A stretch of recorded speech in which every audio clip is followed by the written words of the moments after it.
fire, strumming along with our favorite lyre. Adventure call, the quest awaits, your destiny's in the hands of the fates. But never fear, we're all friends here, we'll have your back when danger's near. Come with us through the pages as we unravel a tale for the ages into the Percy-Verse. Hello and welcome to the Percy-Verse Podcast. I'm Alisa. And I'm Anna. Get ready for the boss battle of the Lightning Thief, because today we're reading Chapter 20, I Battle My Jerk Relative. Aries gets comeuppance. Yes. He really does. He really gets put in his place by a 12-year-old boy in this. Love that. Chapter. We love that. We absolutely love that. And I was saying last time, like, Hades is, you would think that's the final battle, but the last chapter is more focused on learning information. Mm-hmm. It's like learning plot things in some way, and it's even like we find out the truth, sort of.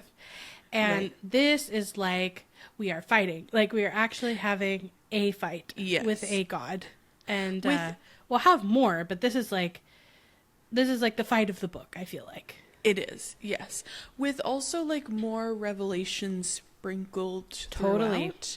Yes. So it's kind of like the truth is we revealed finished finding part out 2. the truth. yeah, because at the end of this chapter, Percy has put it all together. He hasn't told the reader everything he's put together, but Percy's kind of put the whole There's only one thing we together. don't know that we're waiting for the last chapter to find out. Yes. Which is Luke. But otherwise, Percy has put it together. Yeah. He's put the larger plot, like, and the kind of the longer terms. Obviously, Luke is a part of the longer term plot, but he's identified. But he's got the big bad. Yes. Jinx. Yeah. Yes. Yes, just not the minion number 1 of the big bad. No.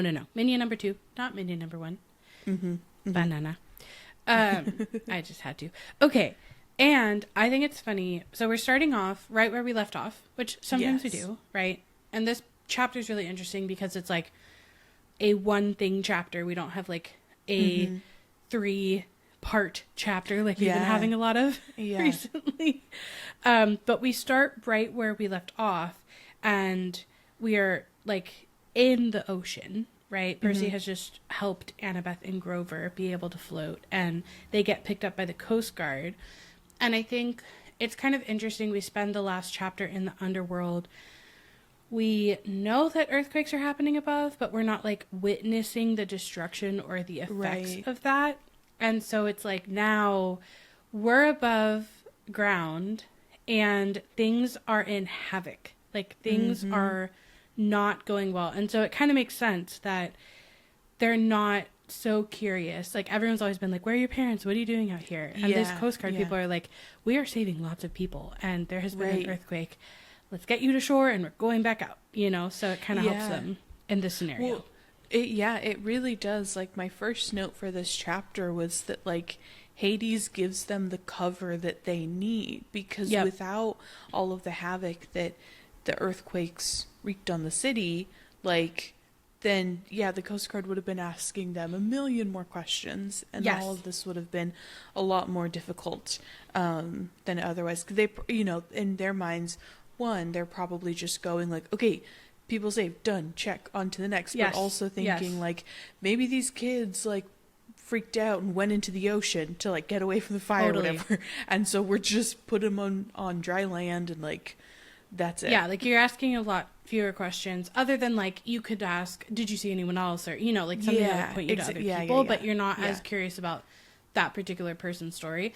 I just realized though, because there's a part in here about how Percy gives Grover his shoes because they figure that would be better than seeing you know, the hooves, but I'm also assuming then that Grover still has the feet because, or the foot, or at least one of them.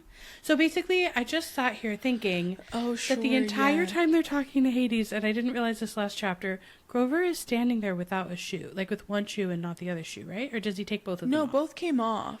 Okay, so he's standing there without any shoes. Fly. Yeah, in my brain, just like, the little hoofs inserts went with the shoe over.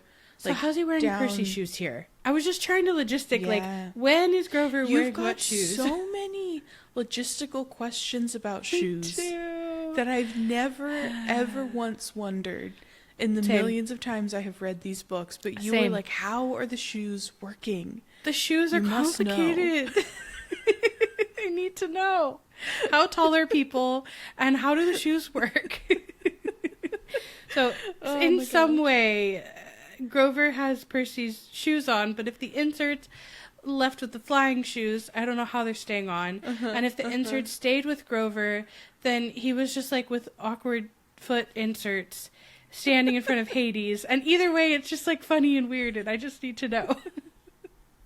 These are the random potential plot hole questions that no one really sees coming.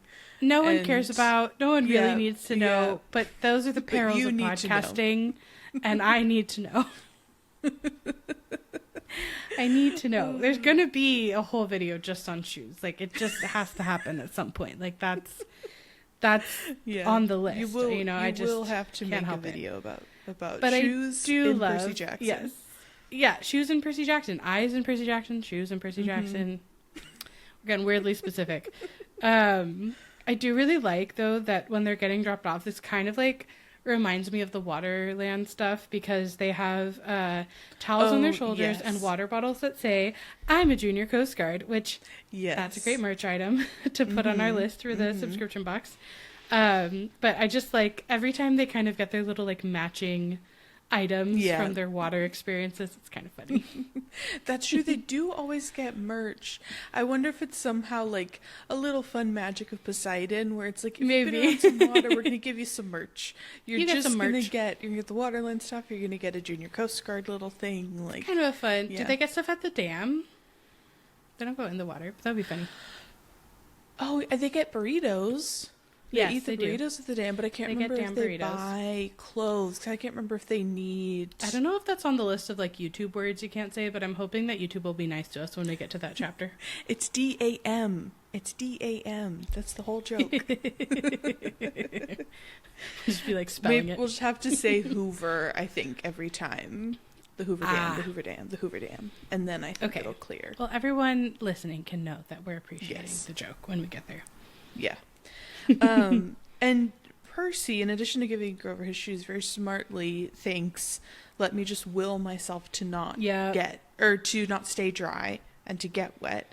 And it works. So we also kind of like, it's like new power adjustment unlocked, is that he can like kind of turn it off and like have control. Like, reached, if Ares is the boss battle, then his confrontation with Hades gave him enough XP to unlock the turn wet again power and whatever else he needed to be ready. Like his ADHD powers also got a level up. Control that, but also the ability to control the tides. Yes, and make little waves and big waves. So the amount of strength to hold back the tides of the ocean for it to do your bidding is really, I mean, that's wild. It's a lot.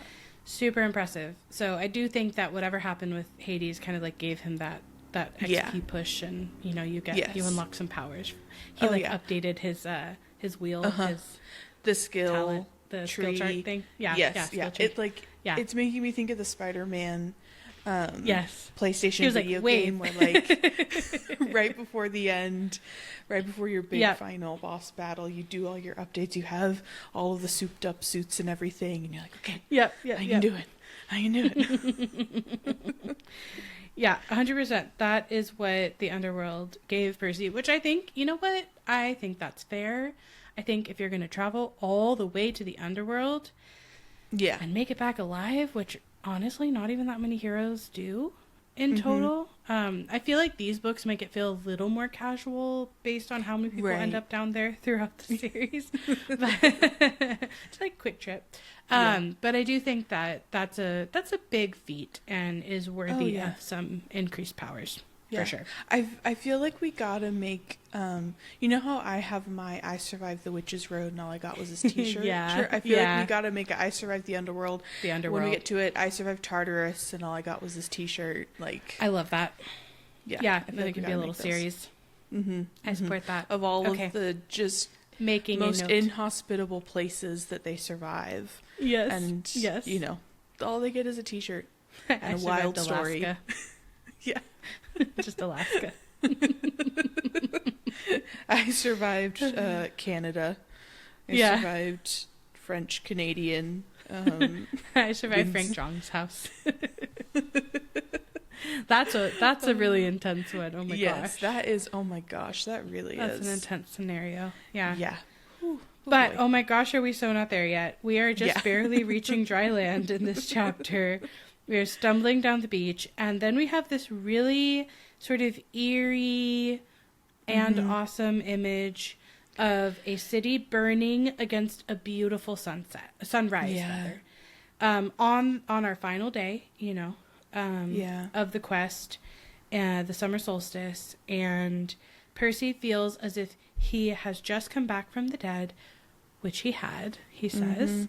And that his backpack is heavy, though this time he knows why. He's like, my backpack was heavy with Seuss's Master Bolt. And I was like, with the it's weight so of funny knowledge. that he's still like thinking about it, but now he knows why.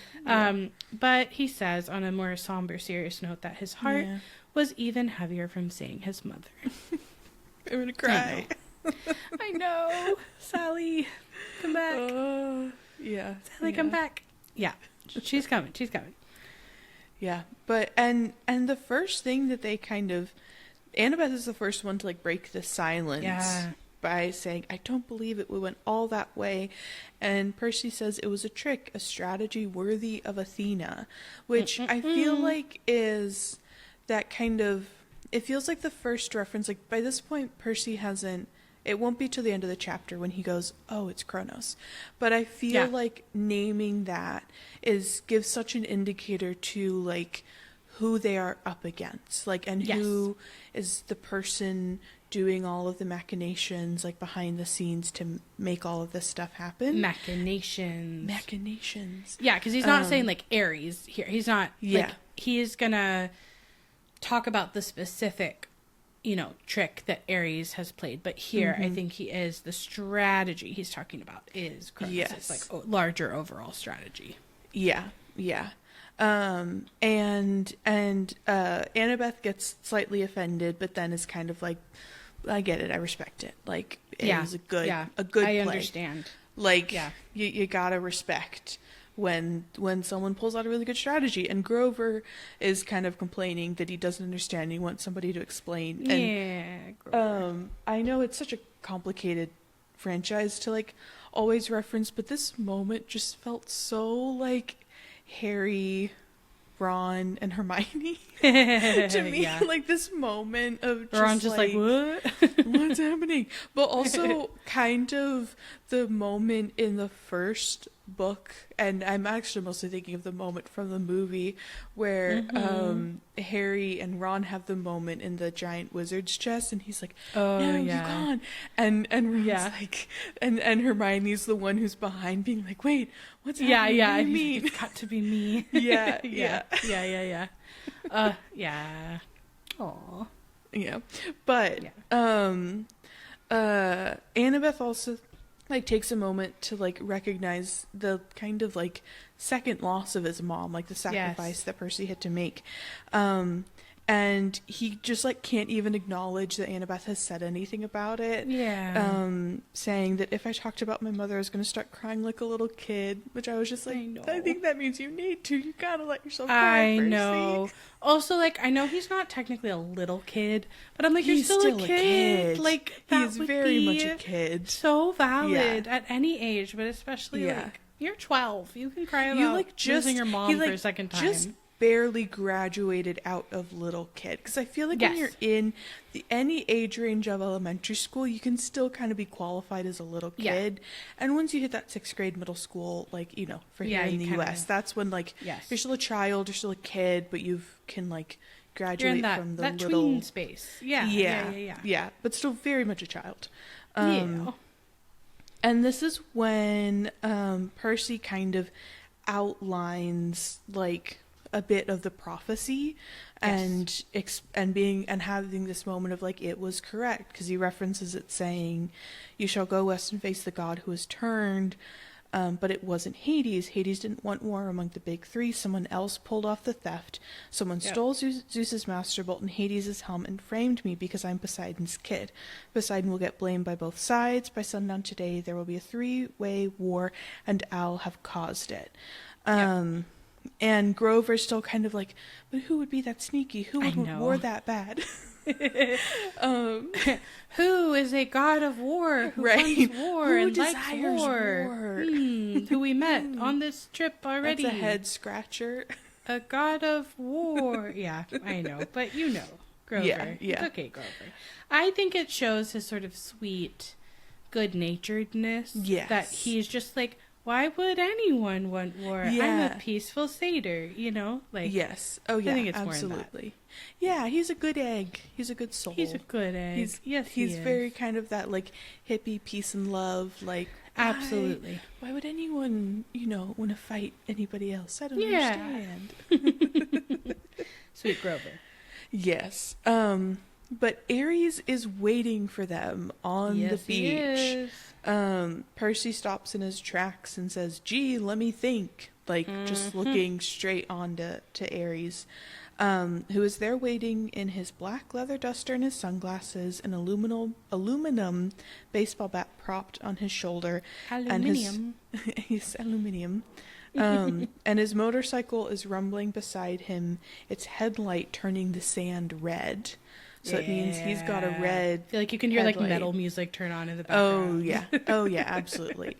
Heavy metal playing. And Ares says, "Hey kid, you were supposed to die."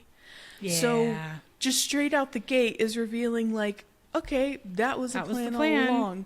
Yep. You were going to go to Hades and not make it out alive. Yep. Yeah. And Percy goes on to straight up accuse Ares of stealing the helm and the Master Bolt, which Ares then just says immediately that he didn't steal them, that gods taking each other's symbols of power is a big no-no, but that Percy isn't the only hero in the world who can run errands. And what I think is really interesting is because then Ares is about to take the Helm of Darkness out of his pocket, so I'm like, gods can't steal them, but they can have them and possess them and use them. Like, well, and that's what this assumption is based off of, like Hades having stolen it. Like, the assumption is that Hades has and can use the bolt, the Master Bolt, but that someone else took it. So I guess it's just the act of stealing that can't be done by a god against another god directly. Stolen, then it's sort of like just fair game. Which I found that's interesting. Kind of the vibe. Yeah. And after Ares says that basically gods can't steal each other's symbols of power, Percy immediately assumes that Ares used Clarice, and that kind of amuses Ares, and he redirects at this point and basically just kind of explains the war that he wants to have happen, which is that Percy would have died in the underworld. He calls Poseidon old seaweed, which is funny. Yeah. like Percy's young seaweed and Poseidon is old seaweed. Yeah, right. Old and young seaweed. Yep. And so Poseidon would have been mad at Hades for killing Percy, and then Ares then lovingly calls Hades corpse breath. Yes, I think we'll hear that one again. Yes, we will. It's kind of funny. It is. Hades would therefore then have Zeus's Master Bolt, and so Zeus would be mad at Hades, and then Hades this whole time is still looking for the Helm of Darkness, which is at this point that Ares reveals it, which it at first comes out like a ski cap, but then once it's placed between the handlebars of Ares's bike, it immediately transforms into an elaborate bronze war helmet. But I feel like we have seen this in particular take many forms like over time in the books, because I feel like when we see Hades actually put it on, isn't there one time where it looks more kind of like a crown or something like that? Or am I making that up? I feel like we have seen like many different forms that I think we have too. Take. Yeah. And I think that kind of makes sense. Like, it seems in general like objects can be morphed pretty easily by gods. Yeah. Like, even the lightning bolt, we learned that the backpack was its like holder, right? Like its sheath. So I think it makes sense. It's interesting that the only person that Ares doesn't call by a nickname is Zeus, and that's his dad, right? So it's like, I don't know. It's like there's some sort of the rumble in the sky would happen. Yes. If, but I wonder like what his nickname would be if he felt like he could, because it's like, I think it also shows what Percy sees in Ares, that he's kind of blustery, but like at the end of the day, he doesn't have the full teeth behind it, because like if he did, he would also have a mean nickname for Zeus, but he doesn't here. The other thing I thought so much when I read this part where Percy says, "Who did you use, Clarice? She was there at the winter solstice," is my immediate thought was like, we could have been here. We talked about this before, but we could have been here many chapters ago making this, positing this theory if Chiron hadn't been so certain. Like, this, like, Percy goes there. He can totally remember who he's told was there, and like, I don't think it's that far a leap. So it's like also like so frustrating to me where I'm like, dang it, Percy, like if you had this thought or like other related thoughts back many chapters ago, we could have like ruled some stuff out and maybe gotten to more of the truth sooner. So I was like, Yeah.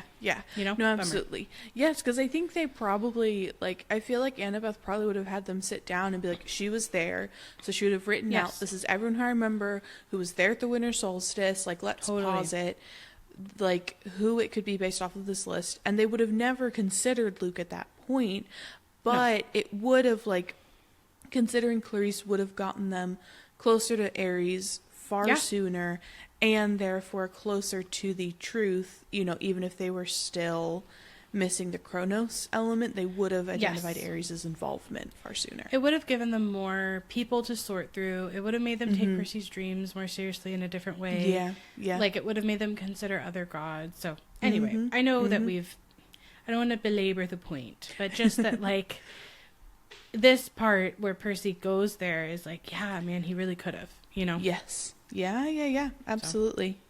So. And Ares kind of finishes out by saying that basically, like, the three, like, major gods, these three brothers, would have just been mad at each other, and Ares would have had a nice little three-way slugfest going.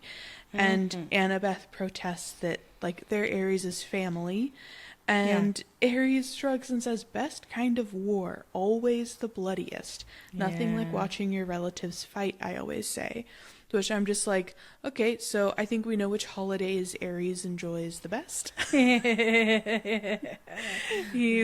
funny. Like, Ares is all about Thanksgiving. Yep. That's really funny to think about him on, like, with Olympus TV stuff, that he's just, like, turns on to the, like, Family Feud, family fighting kind of absolutely. channels. Yes. Yeah, that's true. It also made me think about what we've been told about things like World War II or the Civil War and like the demigod involvements, and like the Civil War and World War I in particular were very bloody wars. Yeah. And so just thinking about the connection then with like the gods and relatives and demigods and stuff like that. Yeah, absolutely. And this is when Percy, his corkboard has gotten a few more pins and things up there, because he then states the connection of realizing that that Ares gave him the backpack in Denver, and he's like, the Master Bolt was in there the whole time, and then Ares kind of explains, like, yes and no, it's a little complicated, but basically the backpack is the Master Bolt's sheath, just kind of disguised a little bit. And similar to how Riptide will always come back to Percy, the Master Bolt will always come back to the sheath, but he tweaked it a little bit so that it would only return to it once Percy reached the underworld. And that if he had died along the way or whatever, Ares still had the weapon in his possession. So then we know that Ares has had the bolt this whole time until it got to Percy's backpack, which is also interesting. Like, he has it with him at Waterland. Right. Because he's got it, like, unless he's somehow hiding it somewhere, but I feel like he would have been worried. Again, he's not, like, how do you... It made me very curious for how Ares was able to keep Zeus from being aware. Yeah, I was just thinking that, too. Yeah, because they can sense each other's... Like, they can sense magical objects. Yeah. Right. So, like, maybe he's just been away from Mount Olympus this whole time, and the gods are oftentimes gone, so no one is really, like, thinking anything of it. That would be my guess. Yeah. Yeah. Yeah. But it is very interesting. And I also wondered this plan of, like, it only returning to the sheath once Percy crosses into the underworld. Yeah. Was that Ares' idea? Was it Kronos' idea? Like, who was kind of the originator of that plan? That, I think, has to be Kronos, because he wants the Master Bolt. Because the point isn't actually for Percy to go in front of Hades and show that he has it. The point is that Percy never makes it to Hades. Like, Percy is wearing the shoes. He gets dragged down to Kronos. Kronos uses the bolt to come back. Poseidon thinks that Hades is the one who killed Percy because he gets killed in the underworld and the war has begun. Like, I don't even think that he was supposed to make it to Hades. Oh, true. I see. Yeah, I hadn't really, like, put that together, because I had always interpreted the plan as make it to Hades. Hades was already threatening to kill Percy, and so just, like, assume that Hades would do that. But no, that's true, because the shoes took them before they could even reach Hades' palace. Yeah. And I think that the bolt is like Kronos' resurrection, first resurrection plan, right? And the point isn't that the bolt goes by itself. Like, the reason they won, the puzzle pieces are that Percy needs to be wearing both the shoes and the backpack in order for the bolt to get to Kronos.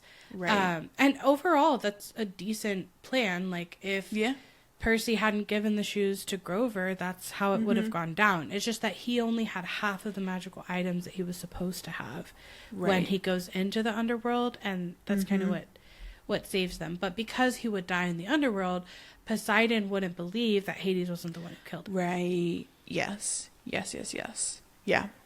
Yeah, that makes sense. And there's a world where Annabeth and Grover just get killed by Hades or minions or whatever, just being down there, like, how are they going to get back? Percy has the pearls. Right. That's an interesting thing. If he had gotten drawn into Tartarus, could he have used the pearls to get out of Tartarus? Oh, but if he maybe, like, smashed it in his hand or something. That's what I'm thinking, like, smash it against himself somehow. Right. Yeah.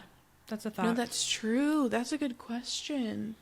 Like, if he was wearing the shoes, that could be a fun kind of what if. Like, a few episodes back were like, what if Percy gave Annabeth the shoes? Yeah. But what if Percy wore them, still got the gift of the pearls and everything, and instead of the pearls saving him, Annabeth and Grover, it's just saving him, basically. And and then somehow Annabeth and Grover still have to get out. Yeah. And Percy wouldn't talk to Hades, so he wouldn't have whatever information that is, but he would get it. Maybe he would, like, figure out that it's Kronos, or somehow see Kronos in Tartarus, and have more information that way. So that's kind of interesting. That is really interesting. Yeah. But I do think, so if we're thinking of, like, Kronos' big plan, like, that was how it was supposed to go down. So that's how it got thwarted. And so he's not supposed to still be alive or still have the Master Bolt in this scenario. And so Ares is, like, giving him this, talking about how it'll only return to the sheath. And Percy says, but why don't you just keep the Master Bolt for yourself? Why send it to Hades? Because at this point, he's not thinking what we're just talking about, right? Like, he's not thinking the bolt was supposed to get to Kronos. Yeah. He's literally like, wait, hold on. Like, if you want war, if you're, like... Right. Why wouldn't you want this weapon? Yeah, this why would you just keep it for yourself?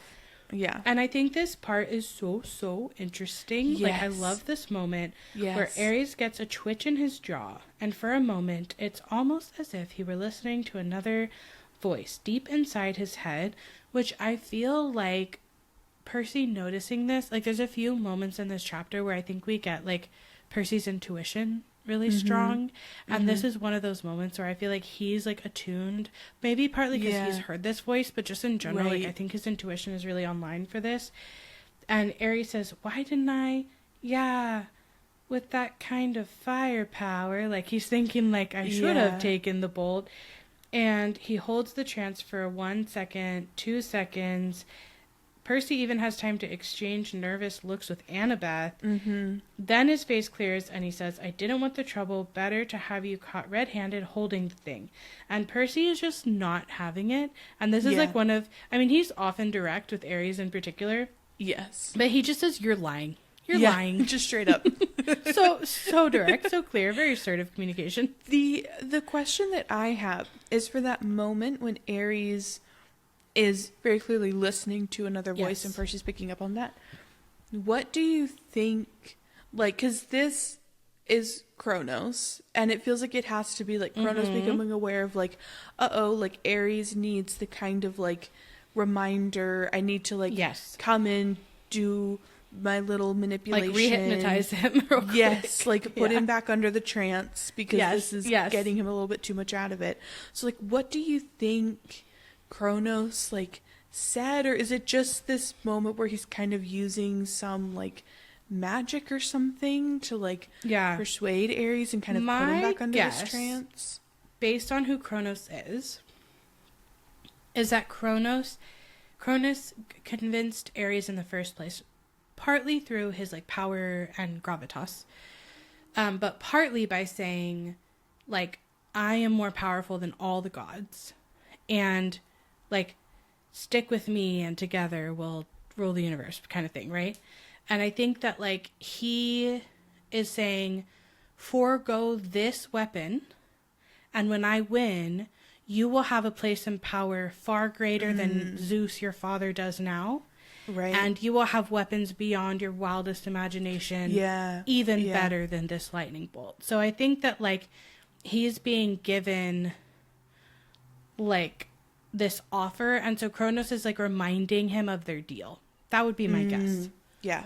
The other quick kind of, like, question that I had in terms of thinking through, like, how Kronos was able to successfully convince Ares is, I don't know if I am mixing this up with Percy Jackson or the Disney movie Hercules.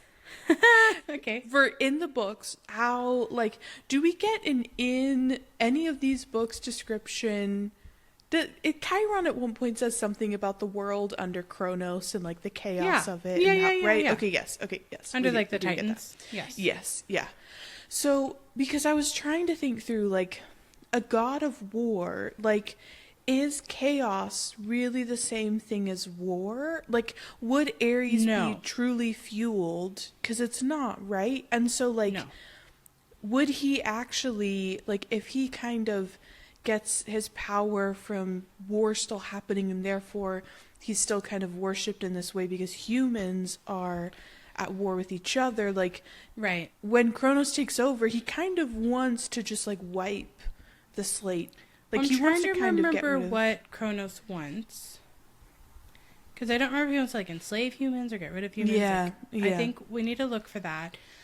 Now, chaos is the OG world. Yes. Yeah. The Titans do come after the chaos period. Like, I'm sure it's more chaotic than the gods, but I'm just thinking, like, there was still, like, fights and things under the Titans. Right. And in order for Kronos to rise, part of the plan is to have the biggest war, like World War III, like the biggest war that's ever happened. So I think part of it is that Ares is about to get, like, a surge of power from World War III. So I think, like, the first thing that's appealing to him, because I also don't get the sense that he's, like, a super long-term thinker. I think this idea of, like, war now, huge giant war, is like his thing. Because I agree. I don't think chaos and war are the same thing. I think war can be chaotic, but war can also be like incredibly ordered. And like Mars, we know really likes order. And there is some of that in Aries, even though he's a little bit more like a firecracker kind of. Yeah. But my guess is that Kronos has just like promised that there will be continuous war in some way, shape, or form when he's in charge. Because I'm sure being on a power trip, like watching, kind of like in the Labyrinth and like the gladiator fights and stuff, like watching people fight and like causing conflict, I think is something that, you know, he enjoys and Aries enjoys. Yeah. That'd be my thought. No, that makes sense. Well, and I do think your point about Aries, like not really having the long game in mind, and I think probably being more of like an instant gratification, like I think desire, I think makes a lot of sense, and would be also why he'd be more easily manipulated by Kronos. I was just thinking for that. Like the instant pitch and not thinking about, well, what does this mean for me in the long term? Yes. And like really not thinking about that, right? Because like Kronos, like if you ally yourself with someone that is so much more powerful than you, then like at the end of the day, you are in so much more jeopardy than when right now you're one of the gods, even if you're like not the main like leader, like you're still like within also, the gods. Yeah, well, and the gods were originally the ones who overthrew the Titans and imprisoned them, and realistically, Kronos is not going to keep you around. Like, as soon as he succeeds, Kronos is not going to keep any god around because they were the ones who successfully imprisoned him the last time around. Yeah, he's not going to risk that. But I think that, like Ares going from, because I think he genuinely was looking for the lightning bolt when Zeus sent out his like best, you know, whatever, people to look. That quick turnaround when he catches Luke and then Kronos kind of takes over and he's like, hey, join me, you know, like I think that shows actually how sort of like fickle he is and how much he focuses on that short term, you know, results instead of thinking long term. Yes. So, so I just think this moment is really interesting when he's going into this trance and Percy just calls him out and says, you're lying. Sending the bolt to the underworld wasn't your idea, was it? And Ares gets very upset at this and says, of course it was. And smoke drifts from his sunglasses as if they were about to catch on fire because he's got his fire eyes. Yep. Which, that is intense. But Percy's guessing and says, you didn't order the theft. Someone else sent a hero to steal the 2 items. And his corkboard is just like, red string right now. Like he's figuring it all out.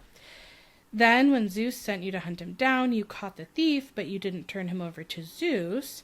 Something convinced you to let him go. You kept the items until another hero could come along and complete the delivery.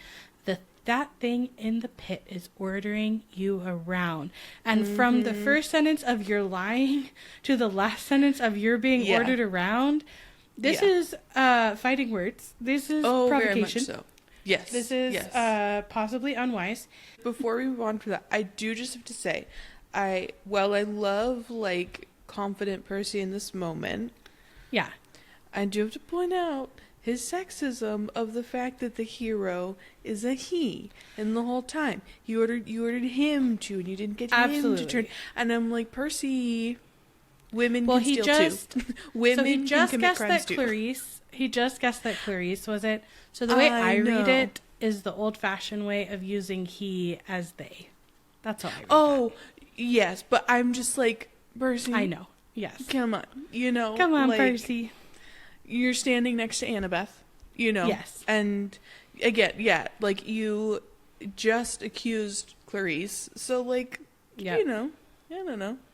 Just a little work on your language, Percy Jackson. Yeah, for sure. But I think we get one of the funniest lines next in this part, where Ares says, I am the god of war. I take orders from no one. I don't have dreams. Which, first of all, like, kind of funny. Just, he doesn't say, like, I haven't been anything specific in the dreams. He's just like, I don't have dreams. Right. Like, period. Right. Which is clear, like, okay, great. So we know that Cronus is communicating to you via dreams. Yeah, 100%. Thank you so much. That's his preferred method of communication with everyone. Yeah. But this made me, I guess I'm kind of continuing the train from last episode where I just have so many questions and no answers. I was going to say earlier, you were like, I have another question. I was like, no me digas. We're recording this on a different day. I've still got questions. So, this is confirmation that gods do dream, which means that gods sleep. That. But I was like, how do they sleep? Like, are they in kind of like a trance? Is it like in my brain, they were more like vampires and like they don't sleep is not something they need. They sparkle and don't sleep. Yes. These are the... No, I'm not going to...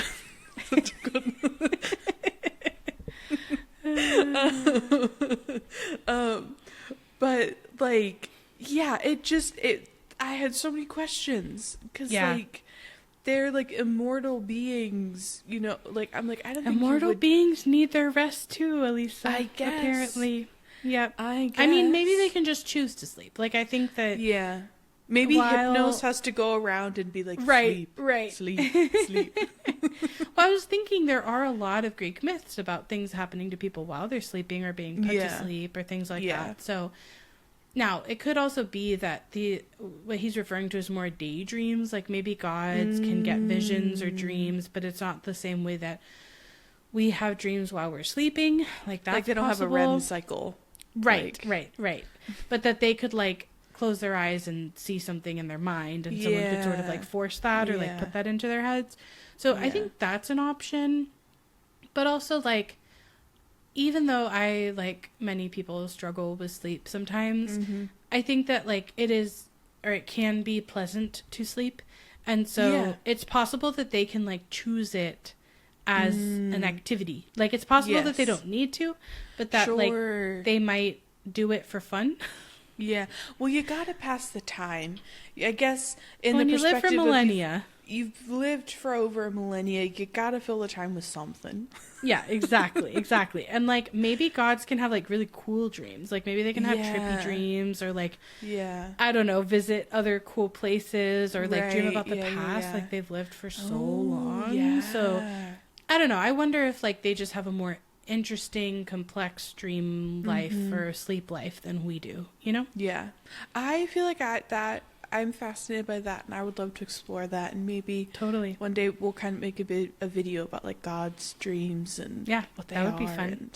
It'd be cool to go back and look at all of the different myths too, where like people are put to sleep or have dreams in sleep, because it does happen frequently, and then that gets picked up in you know, things like, you know, Sleeping Beauty and Snow White, and like there are these other, you know, dream, or like being in stasis, like Sally's in stasis right now, back to Sally Jackson being a Disney princess, which was one of our first theories on this podcast, which I'm still very excited to explore. I think that is something we can revisit, because it is interesting to think about. But in some way, shape, or form, he does have dreams, which we know by the very fact that he says, I don't have dreams. Which confirming that he does. The lady doth protest too much. Too much. Exactly. And Percy says, who said anything about dreams? Which is like such a classic, like, you know, in like a detective story when someone would be like, say something like, about the rooster or something. He's like, I never mentioned a rooster, you know? Like, how did you know? Yes. You must be the culprit. And Aries looks agitated, but tries to cover it with a smirk. And he's like, let's get back to the problem at hand. So he's trying to like divert again. The problem is apparently that Percy is alive, and Ares can't have him taking the bolt to Olympus, because then that might stop the war from happening. And so he says, so I've got to kill you. Nothing personal. What is it with all of these gods? It made me think back to like Dionysus, and just every god is like nothing personal. Like, you know, it's just it's whatever. It's I have to just transform, like have to. You have to end your life. We're family, but it's nothing personal. Right.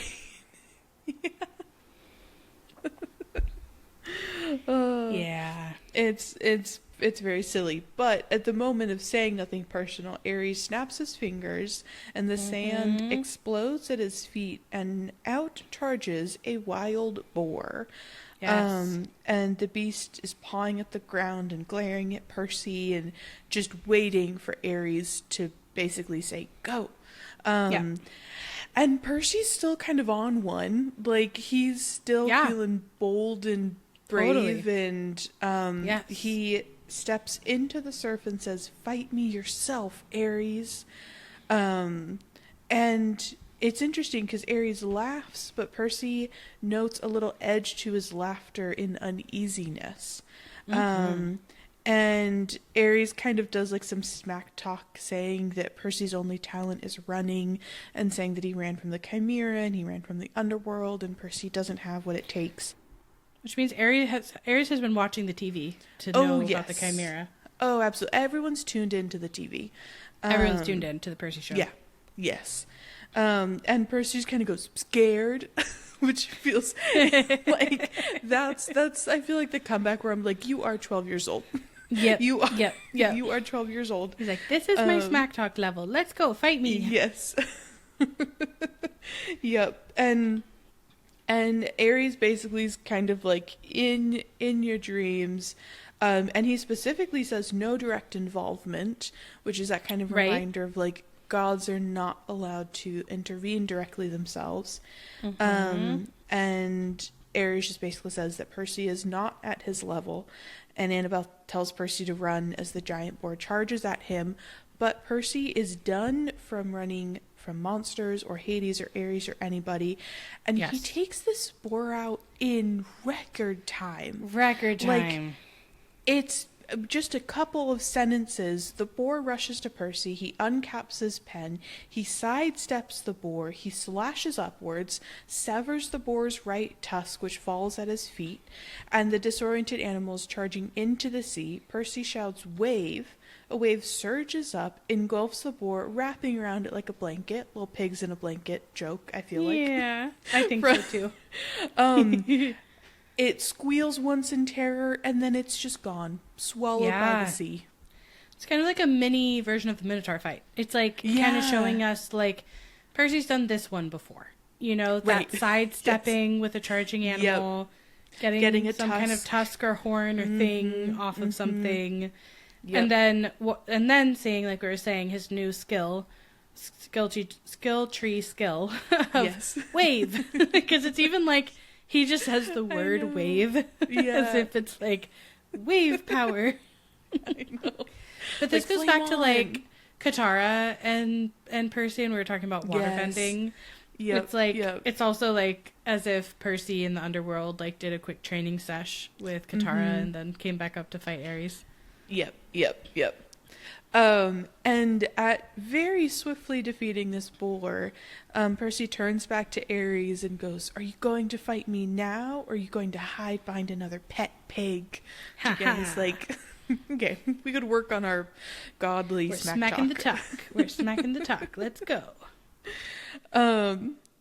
And Ares is now purple with rage and says, watch it, kid, I could turn you into... And Percy interrupts him and says, a cockroach or a tapeworm? Yeah, I'm sure. That'd save you from getting your godly hind whipped, wouldn't it? Which is like...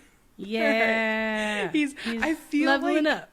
I feel like Ares's aura in this moment is like like the way it affects Percy is combining with the fact that I think Percy literally surviving the underworld has given him this kind of sense of like, in this moment I feel like I can do anything, and Ares's aura is riling me up, and it's just all coming together and being directed straight back at Ares. Well, I think we saw him start to get into this, like, we were talking about how he gets a little scary at Krusty's, so I feel like a few chapters ago, he kind of comes into his own, he's like, I'm going to pull a trick, I'm going to really feel powerful in this moment, and then in the underworld, he escapes many perils, he confronts the Lord of the Dead, he makes it out, but also... he had to leave his mom behind. And while I think that makes him sad, I think that also really motivates him to get this whole thing wrapped up.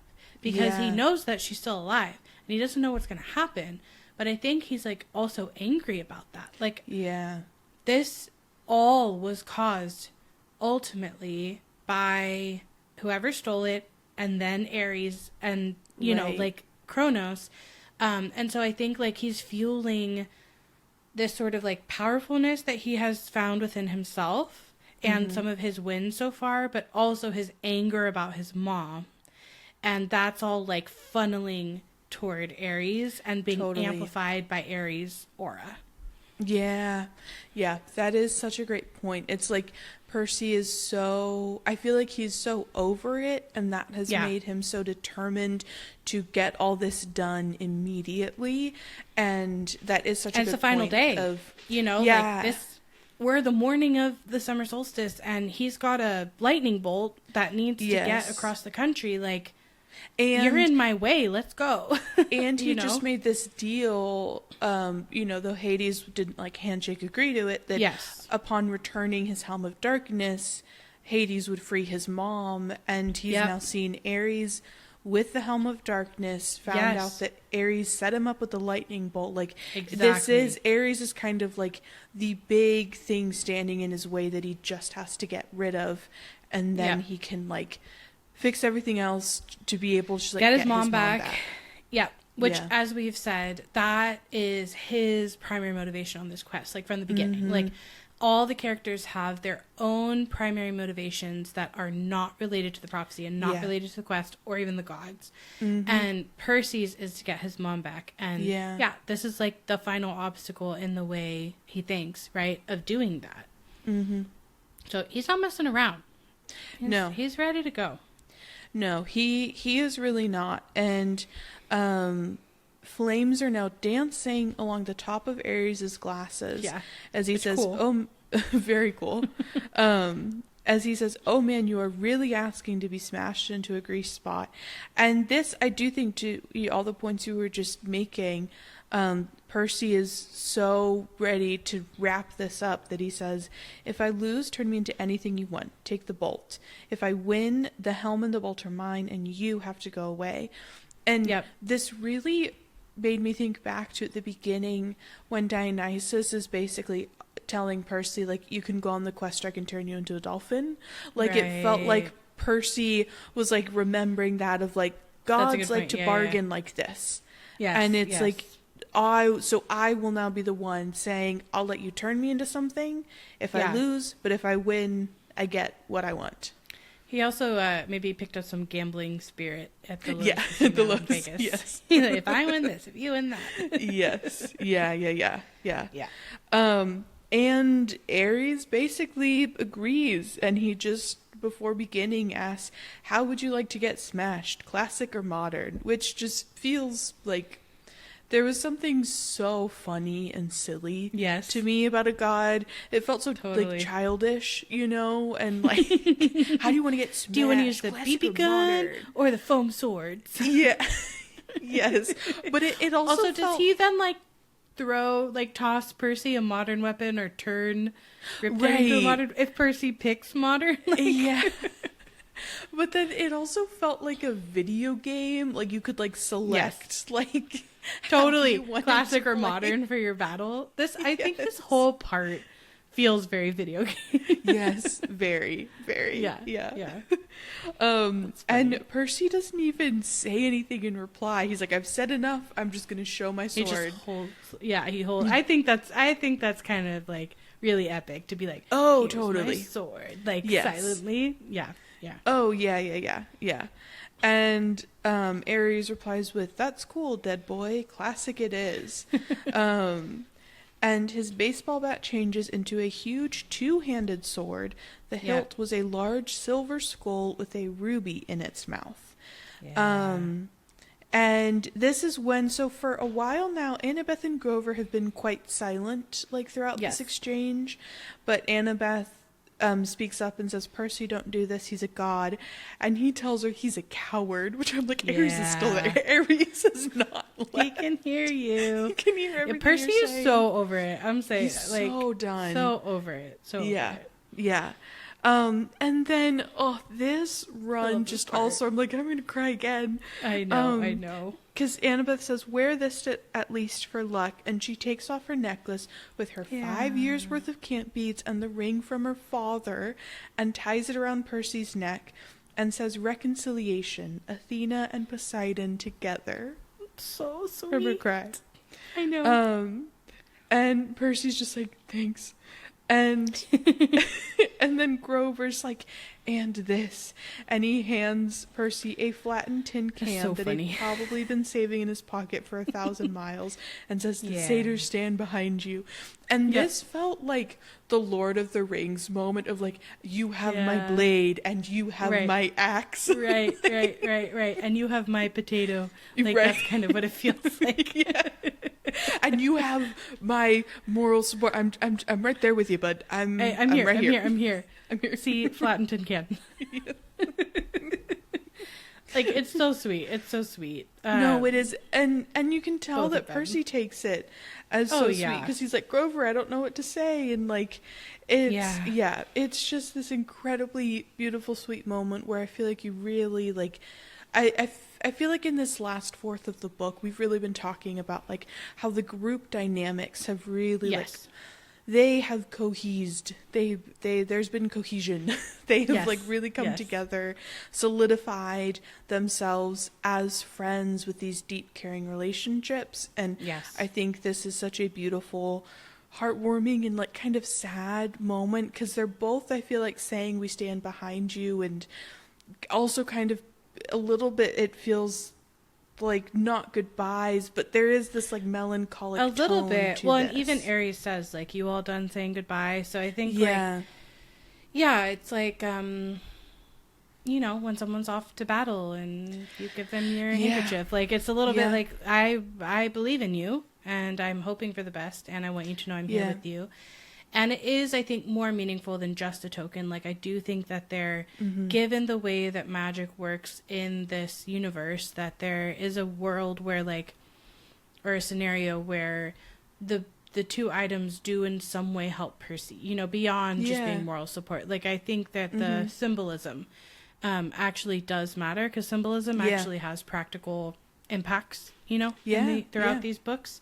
But yeah, Ares even says, you all done saying goodbye? So he's kind of like, all right, say your final words. Let's go. Yep. Yes. Yep. And we get this incredible description of Ares walking towards Percy with his black leather dust trailing behind him, his sword glinting like fire in the sunrise. Yeah. So it's like the city's on fire, and then Ares' sword looks like fire. His eyes are on fire. His sword is on fire. Like, everything's on fire. It's very dramatic. Fire. It's very hot. I just feel like the heat. Percy did think Ares was hot, so that's true. He did. We did identify that. So he hasn't like thought that yet, but I think it's just because he's too mad. Yes, I think he's like genuinely mad now. He like begrudgingly admitted. He like said earlier about like, he's handsome. Fine, I guess. Yeah. But here he's more like literally hot, on fire. Yeah. Right. Yes. Yeah. And Ares kind of doing the like bravado, like I'm talking myself up and therefore you down. Yep. Great word. Boasting. Says, I've been fighting for eternity, kid. My strength is unlimited and I cannot die. What have you got? Also like true facts though. Oh yeah. I mean, fighting the god of war, it like this whole dude's thing is fighting. That's his whole deal. It's his whole deal. Yep, it's just kind of the one thing he's got going on in his existence. Yeah. Is fighting. Yeah. Absolutely. Yeah, that's his whole deal. Yes. And Percy thinks to himself a smaller ego, but doesn't actually say anything out loud. But instead kind of makes sure that he's keeping his feet in the surf, backing into the water, going up to like his ankles, and is remembering what Annabeth had said at the Denver diner, that Ares has strength, but that's all he has. Even strength has to bow to wisdom sometimes. And then the fight begins. Ares cleaves downward at Percy's head, but he's not there. Percy's body is thought for him. He kind of feels like the water almost like has pushed him into the air and catapulted him over Ares. And then we kind of get this like dance basically where like Percy keeps on trying to position himself close to the water, but Ares is out maneuvering him. It's like Ares can predict every move that Percy's about to make, and Percy's trying to remember like things that have been told to him. Like he remembers Luke telling him, when you've got the shorter blade, get in close. And so he's trying to do that, but it's not really working. And this is when the police start to show up, and Annabeth points this out, and Percy's just been like flung airborne, and so he's very disoriented, but gets to his feet and sees, and he kind of is able to see red lights flashing and hear car doors slamming, and then hears police officers yell like, over there, and one person identified that it looks like the kid on TV. So as the reader, we've got confirmation now. Okay, yikes. We've got an audience, and the audience knows who we are. Who Percy is. Yep. Yes. And this kind of, like, dance continues of, like, Percy fighting and trying to go for things, but Ares, like, basically knowing every step. And when he gets kicked aside, it's worth mentioning, first, he gets a blade knocked out of his hand, which is a really kind of scary moment in the battle, I think, because, you know, Ares has this gigantic sword, and Percy's got this one weapon, and so he has to roll to the side, run for the sword, scoop it up, launch a swipe, get deflected. Like, we are getting, you know, it is more than just back and forth. Like, there's some pretty scary moments happening, which I think is really fun for like reading a battle description. You know? My gosh, yes. Oh yeah, absolutely. And then we get this really cool description of Percy kind of now understanding what Annabeth had said about ADHD keeping you alive in battle, because he starts to realize like he's wide awake and noticing every little detail. He can see where Ares is tensing. He can see which direction Ares would strike. He's also aware of where Annabeth and Grover are, 30 feet to his left. He's able to see that a second cop car is pulling up with sirens wailing. He's seeing that there are other spectators gathering, and he's even able to pinpoint, like, among the crowd of spectators, he thought he saw a few who were walking with the strange trotting gait of disguised satyrs, that there are shimmering forms of spirits, too, as if the dead had risen from Hades to watch the battle, and you could even hear the flap of leathery wings circling somewhere above. So he's, like, incredibly aware. Tune with everything. Yes. And the question that I had, because we've talked a lot about the mist, is especially with him seeing the shimmering forms of spirits, it kind of really made me wonder if when a demigod is in like the heat of battle and that full like ADHD brain is like on and working in overdrive, if they can, like, see through the mist. Yeah, they can kind of see through the mist because they're so attuned. They're picking up on every tiny little thing that like the mist starts to work less for them, because I'm like, otherwise how could he see these spirits? It's possible. And one thing that's sort of interesting too is like oftentimes Percy sees monsters when he battles them, like with the Furies and I don't know, even like the cheerleaders. So maybe there is a component that things become clearer when he's in that more ADHD battle space. Yeah. But I had an unrelated question for you. Oh, yes. Now, do we think, given that we're in California, in this chapter, that these are satyrs or fawns? Oh, great question. Yeah. Oh, that's such a good question. Oh, what do we think? Because, like, man, that is such... I don't remember if we see them get disguised. My only thing is I don't know if they ever leave Camp Jupiter, and I don't know if they do disguises, because like, that's not so much their vibe. Yeah, like the way that fawns are depicted in Camp Jupiter is much more like they kind of are just like mooching off of the camp. Totally. You know, and they're not. But I could see them going to see an exciting event that's happening. Absolutely. Well, and also there being fawns outside of the camp, like that. Not every single fawn who's alive. Yeah, for sure. Is right. Yeah. So, but that's my question. We're in California. No, that is interesting because it says there's nothing about it that makes me think there have to be satyrs. They're not in orange shirts. The other, but because my thought was, I wonder if these must be like protectors who are out trying to find a demigod I think that's right now. the other thought. But they usually do that solo, and this is a few. Yes. So that I feel like makes me lean towards I don't know, maybe they are fawns. That is, I love the other that thought question. I had is were they drawn to Grover? Was there a magic about giving Percy the tin can? And so the way that almost the pan magic can draw people, maybe they were just drawn to the scene because of all the things happening, but also because Grover gives Percy the tin can. And said the satyrs are behind you. And said satyrs are behind you. So maybe that kind of called the satyrs, to the scene. So that was my other thought about why they're there. But we're in California, so I was are they is this a Camp Jupiter, oh, yeah, no, that's Easter egg so here? Fun. That's so fun. I had never thought of that before. But, yeah, no, I love that. That's really great. Yeah. I feel like it'd be really fun if you misidentified them as satyrs and they actually were fawns. I think it's more fun that way. I mean, I think it's sweet if it's Grover kind of calls them with his gift. That would be my other sort of preferred explanation. Yes. But yeah. But I think an Easter egg for the Heroes of Olympus is really fun. So. Yes. Yeah. Yeah.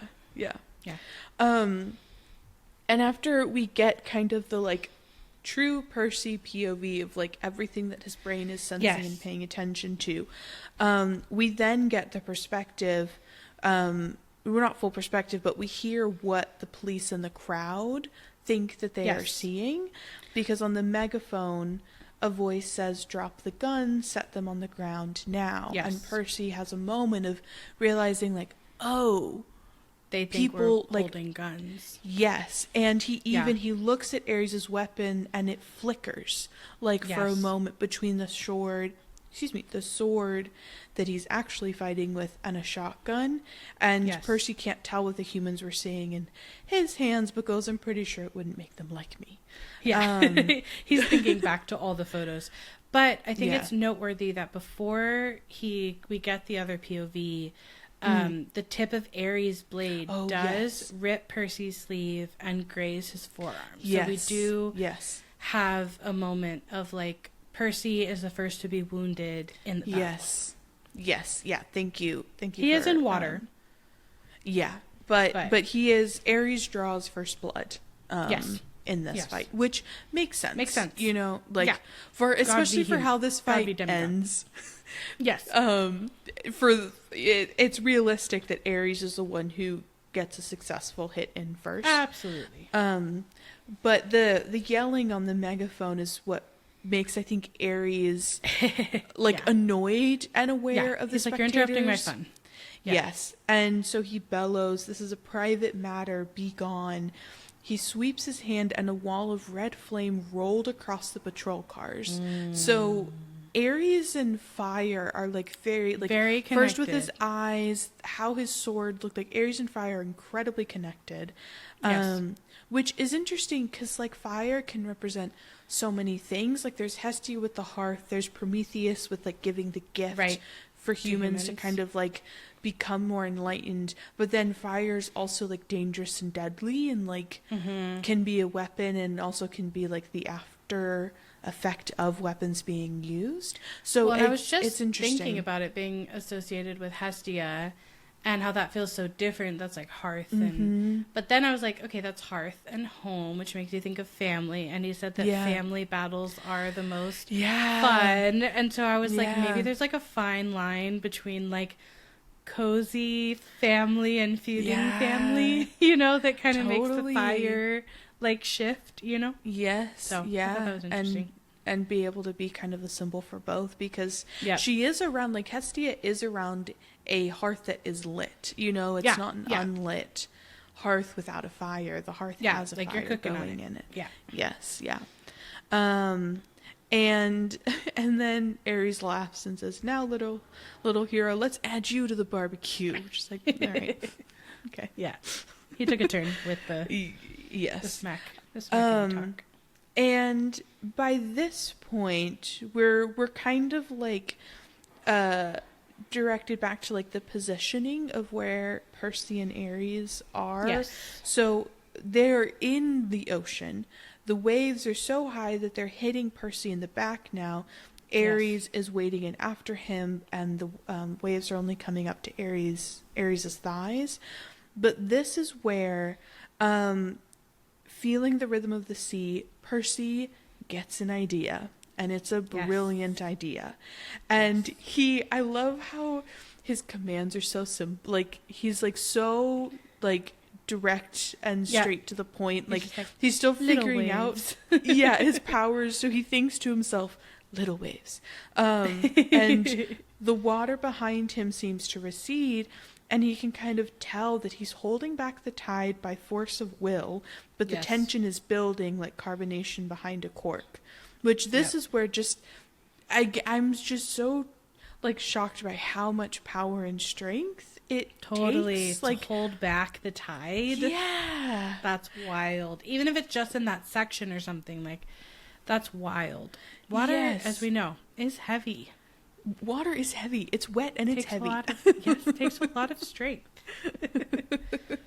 And this is where we see that like even strength has to bow to wisdom come into play, because Ares is coming forward grinning confidently, and Percy lowers his blade as if to be like, "Oh, I'm too exhausted, I can't go on."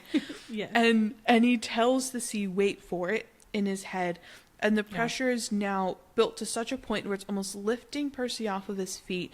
And as Ares raised the sword over his head, Percy released the tide and jumped, rocketing straight over Ares on a wave, and resulting in a 6-foot wall of water, smashing Ares full in the face, leaving him cursing and sputtering with a mouthful of seaweed, which I think is just so funny after, like, Ares... Calling them seaweed. Yes, like, calling them seaweed. Totally.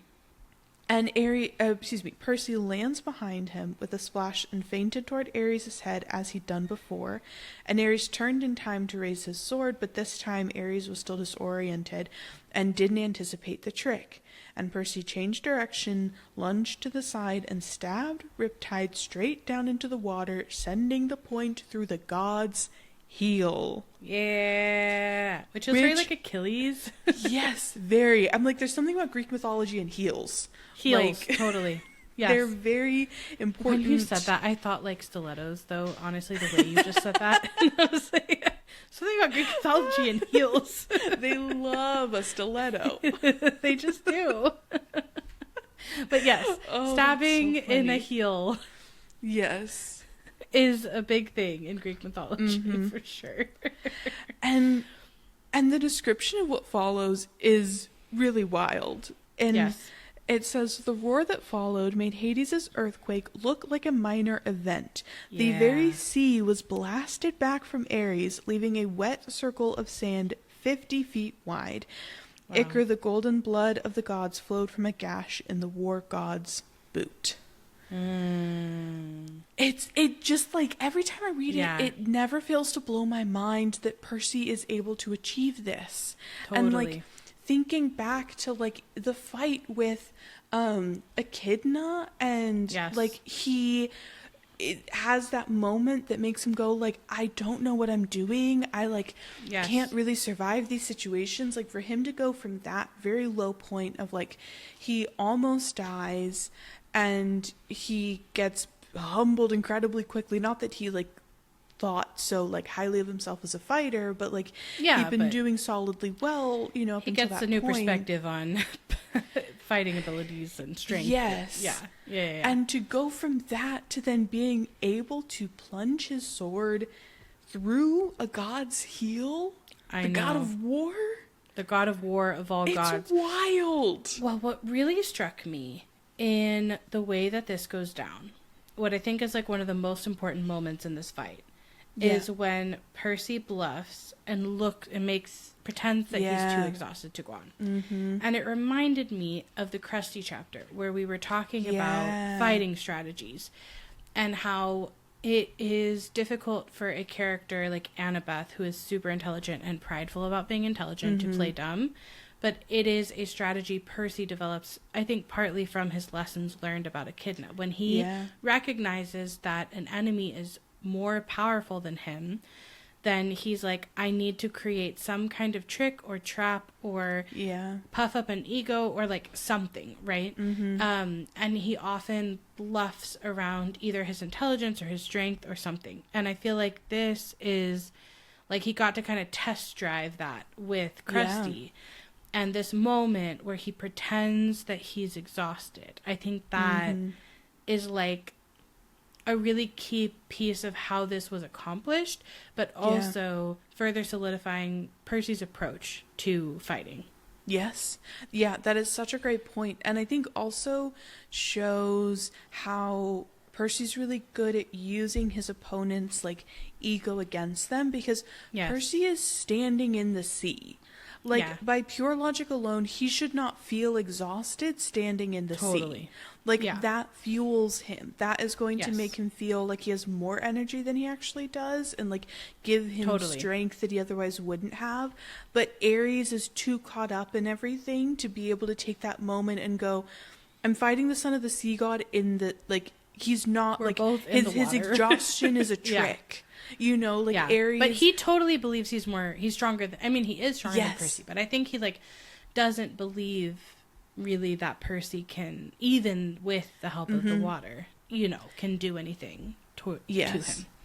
Yeah. And yeah, that is a great point, that this is like the kind of like leveling up of what he does at Krusty and like the next evolution of that, and realizing that like he can go from playing that trick on a monster to playing, you know, a trick on a god. It working. Yeah, and bluffing. And Ares is standing there. The expression on his face is beyond hatred. Ooh. It was pain, shock, complete disbelief that he'd been wounded. He limps toward Percy, muttering ancient Greek curses. And then we get our second appearance of Kronos in the chapter. So it's interesting, like, you get two in this chapter. Kronos is paying very close attention. His endgame has been ruined in this book, and he's having to deal with the consequences of that. So he's focused on Ares, and Ares is stopped in his tracks. And I'm going to read this description because I think it's a really good one. Yes. It was as if the cloud covered the sun, but worse. Light faded, sound and color drained away. A cold, heavy presence passed over the beach, slowing time, dropping the temperature to freezing, and making me feel like life was hopeless, fighting was useless. And this is like one of the first times we're getting how Kronos is present. Like, he's not even up above ground doing this in a battle setting like we'll get later. This is like, just like his aura. This is from Tartarus. He can do this, which I'm like, ooh, like that's really intense. But we get really good like descriptors that we can kind of start to formulate what his powers are, where light is fading. Yep. The whole thing that sound and color drains away sounds like, to me, that's kind of the scariest part of it, like kind of intense. Yeah. That color is like fading from the world. Well, and it reminded me of in the previous chapter when they've been in the underworld long enough and the color's starting to drain from their clothing. From their clothes. Like that, but it can happen from the world. You know, like you don't actually have to be in a specific place. Kronos can do it wherever he can just do it anywhere. And of course we get cold, heavy presence, like, you know, slowing time, like that kind of stuff but we also get this feeling that life was hopeless and fighting was useless. So this is really intense, and it will be really challenging to fight someone who has these kinds of abilities. But the effect on Ares is to totally stun him when the darkness lifts. Police cars are still burning. The crowd of spectators had already fled. I don't know if that's from before Kronos or maybe Kronos makes them flee, you know? Well, they do start to flee, I think, when Ares sets up, like, does the fire wall. Like, there's... That's true. We and get then he's that just people have started started to scatter. area. So, yeah. So they've been scattering. So it's interesting, like, how much do the mortals feel the effects of Kronos? Is like, in this moment. Oh, yes. Yeah. Annabeth and Grover stand on the beach in shock, watching the water flood back around Ares' feet. So this was, I think it's really interesting how Ares is able to push water away from himself. Like, is he doing it with the sand or just with his pure anger, or, you know, because he doesn't have water powers. It felt to me more like there was such a release of energy from his body, more almost like a bomb or something. Yeah, like that. It's just like sense. Force. Like it's for whatever reason, it's making me think of even though Black Panther himself is not comparable to Ares, but in the Marvel movies, his suit where it can like absorb kinetic energy and then like he can release it, and like that's the mental image that I have in my head when I imagine that. It's just like I like that. Pure I think force being exuded from his body. He's so angry. If a bomb were dropped in water, it would displace the water. So like it makes sense. That totally makes sense. I like that because we're definitely associate that kind of power with Ares, like a explosive kind of power. Okay, that makes sense to me. So apparently, like, that was sort of temporary because the water is flooding back now around his feet, and the golden ichor is dissipating into the tide. Ares lowers his sword, and he kind of... It's interesting because when Percy made that deal of, like, if you win this, if I win this, like, it's kind of like, okay, you can't kill a god, very likely, right? So like, what is, like, they didn't really set the terms of what winning meant, and I feel like in this case Kronos is like, hey, you're done, like, Ares, that was your chance, you blew it. Well, and the way that I interpreted that moment of Kronos coming in was I felt like it was that Kronos was almost watching, like, watching Ares, but also I think really watching Percy, being much more clued into, like, I need to watch this kid. And the fact that Percy was able to do that, I think to me, I read it as this, like, Kronos wants to keep him alive, and he knows that Ares is so angry that he is going to end this kid's life right here in this moment. And so I'm stepping in to be like, no, it's done. I'm calling it. It's done. You're out. Luke give Percy the scorpion on his own, or does Kronos tell Luke to do that at the end of the book? Oh, that's such a good question. I agree with you. Really I think your read on that makes sense to me, but then I'm like, it's like they try to kill him at the end of the book, you know? Yeah. And we can read that when we get there, and it's literally 2 chapters, which is crazy. I know, which is crazy. But no, that is such a good point. Yeah. I feel like Kronos kind of can't make up his mind. He's like, I know, dead, alive. I don't know. I can't tell. Yeah. He's very indecisive. He's indecisive about Percy. Yeah. No, that's indecisive true. From crisis to crisis. Yeah. That is a really good point. Is it Kronos or Luke with the idea for the scorpion? Yeah.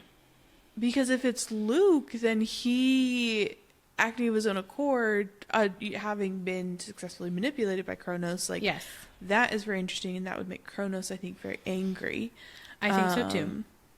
That Luke did that. But if it's Kronos, then does something happen in, like, say, the next chapter in Percy's interaction with the gods, or something that makes Kronos kind of give up on him again? I wonder if it's maybe... Okay, we haven't reread them yet, but I'd wonder if it's maybe the fact that Percy has identified that it's Kronos. Like, if in this moment Kronos doesn't think that, like, doesn't think that Percy knows who he is, and so I think it's still like, I've got the upper hand, I could maybe get in this kid's head, and he'd be a way more powerful vessel than Luke would be.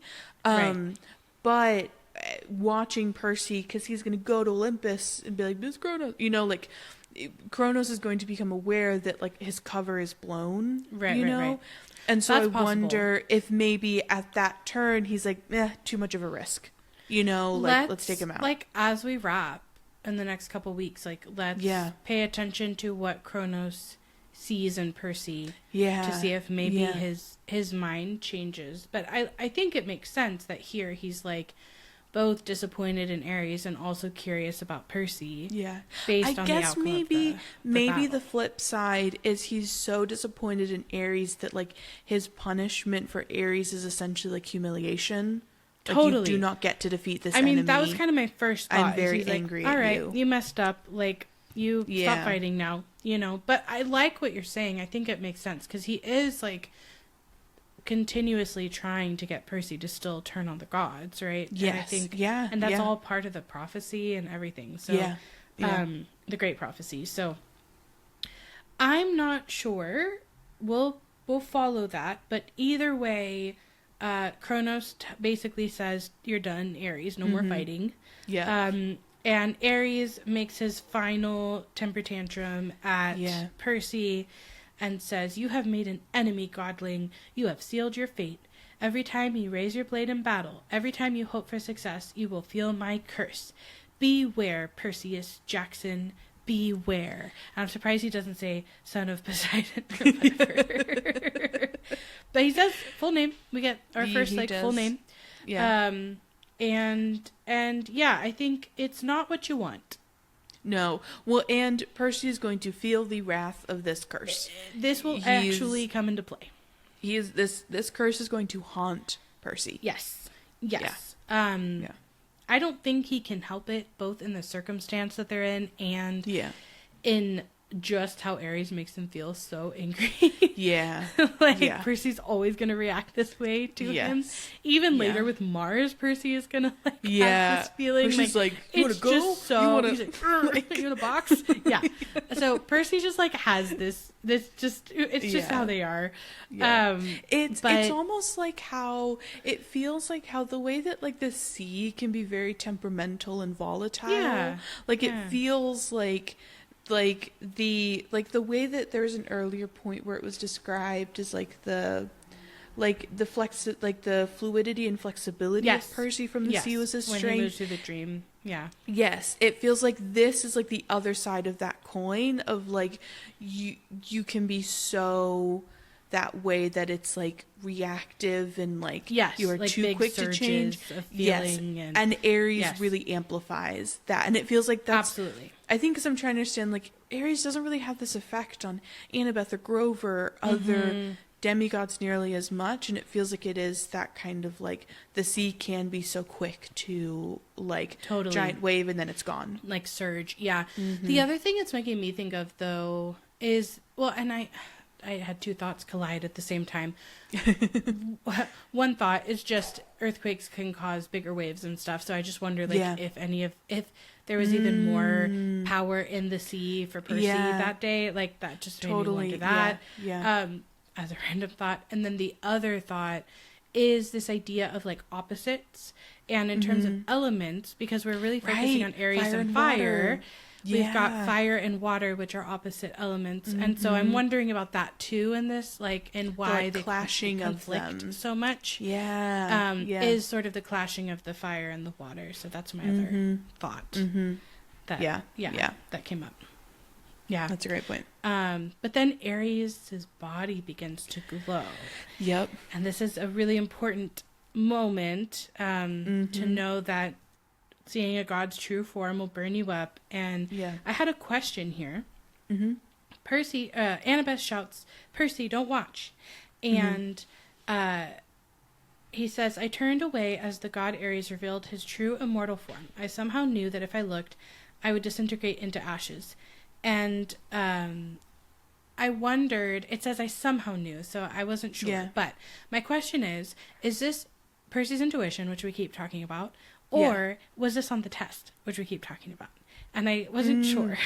I wanted to know what you think. My thought on this was, you know how, like, you know, people will be like, how do birds, or like how do the monarchs know how to migrate, and how do the like how do the elephants like always know genetic I feel like code? Yes, it's like just like after like thousands Survival of years instinct. of demigod existence, it's just kind of like Yes. ingrained into the DNA. Like you get the like that. presets, like how you get Yes. the ADHD, like you get all of the presets, and one of them, once everything else is unlocked, you don't is look at don't look when yeah. Oh, that's funny. Was it Jason later who like totally disregards this? Yes. Oh my god, Yeah. it is. Yes. Yeah, My dude. it is Jason. Yeah, his preset was man. kind of not quite there. Well, no, I mean, think he does it on knows purpose. better. Yeah. I know. Yeah. Yeah. Oh. Him and Percy are such great. I know Yes. we keep on like jumping at so many books, but him I and know. Percy are such great like They're good foils. counters and Yeah. foils, and Yes. it's so good. Yes. Yeah. The best foils. Yeah. But the light dies. Ares is gone. The tide rolls out to reveal Hades' bronze helm of darkness. So Ares does follow through with the deal that Percy sets forward to him. And Percy picks it up and walks towards his friends. And it's just such a like moment of victory. Yeah. A really incredible, like awesome in like the actual definition, Yes, you know, yes, of like awesome. awe, like Yes. it's that, Like what? like awesome. That's how you convey. You mean the original, and not the like. Hey, that's awesome, dude. You're Yeah. like that is awesome. It is inspiring of awe. It is. It is. Yeah. It is. Yeah. I agree. I just like the pronunciation. But before he can get there, he hears the flapping of leathery wings, and three evil-looking grandmothers with lace hats and fiery whips drifted down from the sky and landed in front of him, which I just like love that we're still going through the whole description of the Furies and like what they look like.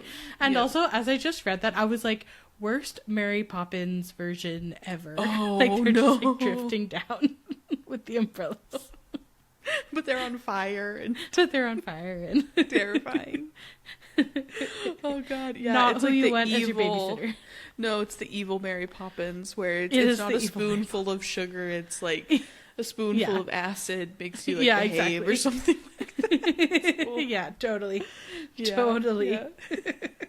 But I think this is a cool full circle moment, Yeah. given that we meet Mrs. Dodd so early in the Yes. book, where she steps forward and her fangs are bared, but for once she didn't look threatening. And she looks more disappointed, as if she'd been planning to have him for supper when Ares was done with him, but decided that he might give her indigestion, which I thought was a funny, just like, sometimes you just get like a one sentence word of how someone's face looks, but this is like so specific. I know, yeah. It's For like, a I'd have to facial take expression. Tums afterwards, and I don't feel Yeah. like I'm out of Not Tums, worth it. and You're, I like, don't want to go to the store and get weighted more and- yeah. Tums. So I'll pass. I guess. Right now, it's I a little guess not. inconvenient. Not in this moment. I don't want but acid it's reflux. interesting. She kind of speaks to Percy in the most respectful way she ever has, I feel like. Yeah. Yes. And she says, we saw the whole thing. Well, she hisses. We saw the whole thing. So it truly was not you. And that's interesting because she's been chasing him. Stalking him. literally for the from whole chapter book. 1. Yes. Yeah. Like all year. And so this is a really big moment, and it also, I think, is a further showing of like that the stereotype of Hades doesn't hold true. Like even some of his worst minions that like Annabeth and Grover are terrified of from the experience of Talia and Luke can say like, oh, we were wrong. Yeah. You know? Yeah. And that's just like not how you would like, there's all this like, oh, Hades will trick you and he's so deceitful and all these things. And it's like, at the end of the day, he's the most honest of everyone. Yeah. Because he's following through on this. He's the only one of the big three that didn't end up having a child. Like, he's the most honest of all of them. Yeah. Yeah. And there is like, I was just thinking, and it's like a sad statement to make, because I was thinking back to like the fact that Talia, Annabeth, Grover, and Luke are chased by the three Furies because of Talia, and when it's Charon who says the thing about like death isn't just fair, fair, that I was thinking like, Hades like isn't about fairness, but there's a more like, I don't know what the word for it is, but it's kind of just like is more about just he's like the most honest. Like fairness and honesty are not the same thing, right? Yeah, so I that's think such that a good is point. the distinction. Yeah. And like the honesty comes like we agreed this, we swore we would not have kids, and so I am sending these monsters after the child you swore not to have, because you swore not to have this child, not like because it's your child, but because we swore on the river Styx we would not have any more children, and you broke that. And with Percy, it's like, I'm sending my Furies after you because he's wrong in believing that Percy stole his helm, but then also, you know, has the fair case of, and you're another child. But like, you stole it, you lied about it, like, it's again, it goes back to honesty, not fairness. Yeah, so I think that's interesting. I also, like, not, you know, the social work part of my brain that will never be turned off is thinking about how like Hades being so ostracized, and he's the one who is arguably the most honest of like the Olympian family, like, and my brain is going to family dynamics and how oftentimes like the truth teller in a dysfunctional family can oftentimes be ostracized, like the black sheep.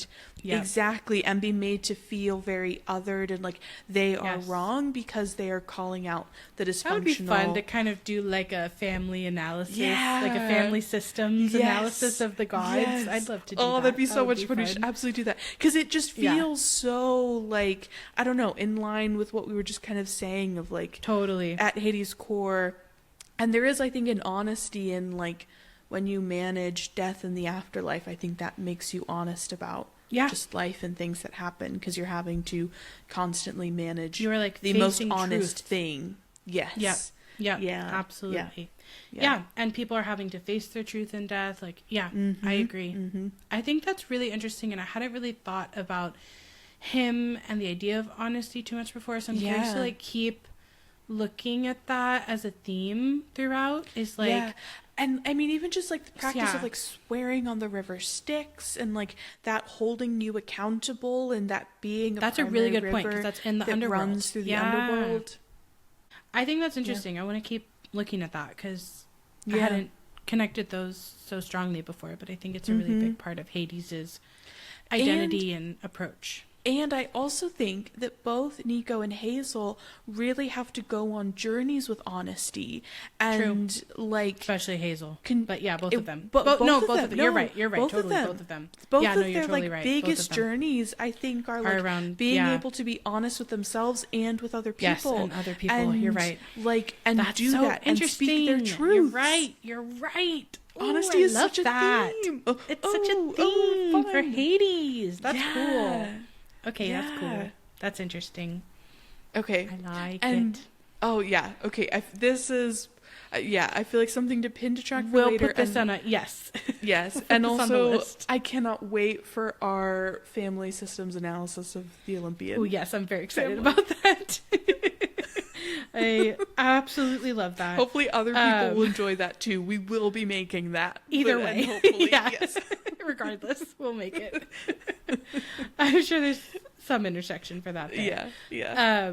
But Percy tosses her the helmet, which she catches in surprise, because I don't know that they thought that he would be honest back, like that he would also follow through, because they've been assuming that he was lying about having stuff this whole time too. So this is a really important like experience now, where everything's sort of coming to light, and we're like figuring out everyone's true intentions, whether good or bad. And Percy says, "Return that to Lord Hades, tell him the truth, tell him to call off the war." And I think it's really interesting that Percy doesn't say, "Tell him to let my mom go." Yeah. In this moment, and it's kind of like he has now transitioned from his mom being the only thing he's on the quest for. Yeah. To like stopping the war being an important thing to him. And I think that's like a really important transition that he's gone through this book, in terms of like what his motivation is. Yeah. You know? Well, and I do think seeing his mom played a role in that, because that like description that we get when he's kind of reckoning with it, with like to save his mom or not, and he has that internal moment of going like, she would never forgive me if I chose to let the world fall to ruin in order to save her. And so I think there's almost this way in which saving the world also becomes like it is, he's saving the world to save his mom, but also the fact that he knows that his mom would want the world to be saved. It's like a values thing. Yeah, and he's almost kind of reminded of like, the world is worth saving, and like and almost kind of like in honor of his mom, and like and honoring her, and she would want it to be this way, and how he's been raised, and no, that's so true. And then I think the response is really interesting because Mrs. Dodd says, "Live well, Percy Jackson. Become a true hero. Because if you do not, if you ever come back into my clutches again," and she gets all like evil again. Yeah. But that part is like, you know, she's like, live long and prosper. You know, it's a very different vibe. Than we've ever gotten before. She cackles, savoring the idea of like having him in her clutches again. And then they rise on their bat's wings and they flutter into the smoke-filled sky. Because like at some point when fires go on for that long, it's like first it's like striking the fire against the sunrise. Then it's just like a gray sky. Like the smoke is super intense. Not good for your lungs. No. And he joins Grover and Annabeth, who are staring at him in amazement. And Grover says, "Percy, that was so incredibly..." And Annabeth says, "Terrifying." And Grover says, "Cool." Just like, those are their different things. So it's kind of funny because Annabeth is quite brave. So I think she's just sort of recognizing, like, Grover would never be in a position to fight a god. And so I think he can almost be like on the sidelines being like, punch it. Yeah, like almost like Coach Hedge. Like we've talked about, like he gets a little bit of that sometimes. He probably like was excited, but I think Annabeth is there like literally watching like, what would I do? What would I do? Oh my gosh, I might not have done that. Percy did it. Like, you know, I think she's like, this is one of the most intense fights you can have, like at least, you know, in the current world she's in. Yeah, well, and I think where she still is in her journey in relation, like in her relationship to the gods, is I think she still has far more respect and reverence for them fundamentally than Percy does. So I think it's also terrifying. Like, this is the ultimate way to stand up to the gods, to be like, fight me, bro. Like, and then stab him in the heel.